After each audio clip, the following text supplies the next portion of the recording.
Israel के प्रधानमंत्री Netanyahu Hamas को छोड़ने के मूड में नहीं है। बंधकों को छोड़ने को लेकर फिर से शुरू किए गए हमलों को बढ़ाने को लेकर पीएम ने आदेश दिए हैं। इजरायली सेना ने बुधवार को कहा कि उसके बलों ने मध्य और दक्षिणी गाजा पट्टी में जमीनी अभियान फिर से शुरू कर दिया है। इससे एक दिन पहले हवाई हमलों के कम से कम 48 फलस्तीनी मारे गए। इजरायली सेना ने कहा कि उसके अभियान ने नेतराज्म कॉरिडोर पर इजराइल के नियंत्रण को बढ़ाया, जो गाजा को 2 भागों में विभाजित करता है, और ये एक केंद्रित युद्धाभ्यास था जिसका मकसद एन्क्लेव के उत्तर और दक्षिण के बीच एक आंशिक बफर जोन बनाना था। फलस्तीनी उग्रवादी समूह हमास ने कहा है कि जमीनी कार्रवाई और नेतजारिम कॉरिडोर में घुसपैठ 2 महीनों पुराने युद्ध विराम समझौते का नया और खतरनाक उल्लंघन है। संयुक्त राष्ट्र ने कहा है कि बुधवार को मध्य गाजा शहर में संयुक्त राष्ट्र की एक साइट पर एक हमले में एक विदेशी कर्मचारी की मौत हो गई, 5 कर्मचारी घायल हो गए हैं। गाजा के स्वास्थ्य मंत्रालय ने हमले का श्रेय इजराइल को दिया है, लेकिन इजराइल ने इससे इनकार करते हुए कहा है कि यह हमास की एक साइट पर हुआ है, जहां उसने इजरायली क्षेत्र में गोलीबारी की तैयारी का पता लगाया। इजरायली सेना ने मध्य और दक्षिणी गाजा पट्टी में जमीनी अभियान फिर से शुरू कर दिया। सेना की इस कार्रवाई के बाद से नेतजारिम कॉरिडोर के केंद्र पर फिर से नियंत्रण बढ़ गया है। रक्षा मंत्री इजराइल कैट्ज ने चेतावनी दी है कि अगर गाजा में बंधकों को रिहा नहीं किया गया तो इजराइल इतनी तीव्रता से कार्रवाई करेगा जो आपने पहले कभी नहीं देखा होगा। इजराइल के प्रधानमंत्री नेतन्याहू हमास को छोड़ने के मूड में नहीं है। बंधकों को छोड़ने को लेकर फिर से शुरू किए गए हमलों को बढ़ाने को लेकर पीएम ने आदेश दे दिया है और कहा है साफ तौर पर कि मध्य और दक्षिणी गाजा पट्टी में जमीनी अभियान फिर से शुरू कर दिया गया है।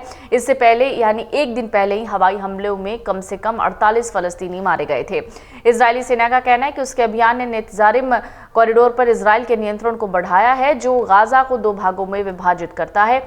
इसके साथ ही आपको बता दें कि फलस्तीनी उग्रवादी समूह हमास ने भी लगातार कार्रवाई करने को लेकर अपना बयान दिया है। उन्होंने साफ कहा है कि जमीनी कार्रवाई और नेतजारिम कॉरिडोर में घुसपैठ 2 महीने पुराने युद्ध विराम समझौतों का नया और खतरनाक उल्लंघन है।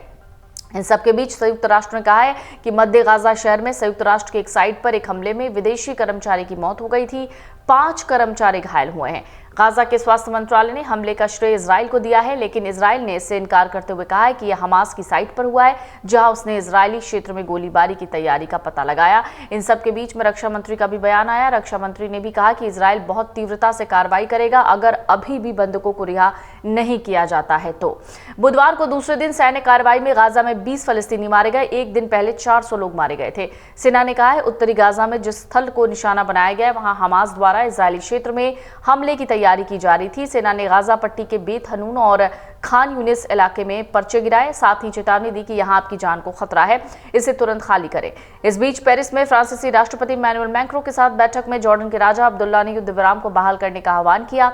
7 अक्टूबर 2023 को हमास ने इजराइल पर हमला किया था, जिसमें करीब 1200 लोग मारे गए थे। 251 लोगों को बंधक बनाया गया था। इसके बाद इजराइल ने हमास की सफाई के लिए गाजा में सैन्य अभियान चलाया है।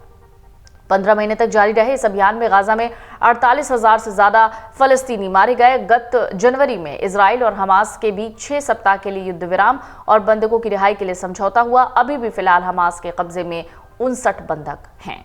इजराइल के प्रधानमंत्री नेतन्याहू हमास को छोड़ने के मूड में नहीं है। बंधकों को छोड़ने को लेकर फिर से शुरू किए गए हमलों को बढ़ाने को लेकर पीएम ने आदेश दिए हैं। इजरायली सेना ने बुधवार को कहा कि उसके बलों ने मध्य और दक्षिणी गाजा पट्टी में जमीनी अभियान फिर से शुरू कर दिया है।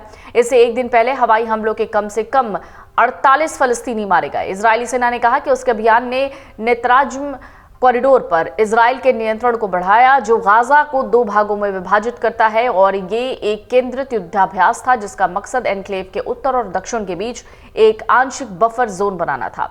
अगर आप ये वीडियो YouTube पर देख रहे हैं तो हमारे चैनल को सब्सक्राइब कर बेल आइकन दबाएं, और Facebook पर देख रहे हैं तो हमारे पेज को लाइक करें। 8 मिलियन प्लस सब्सक्राइबर, आपके इस भरोसे के लिए बहुत धन्यवाद।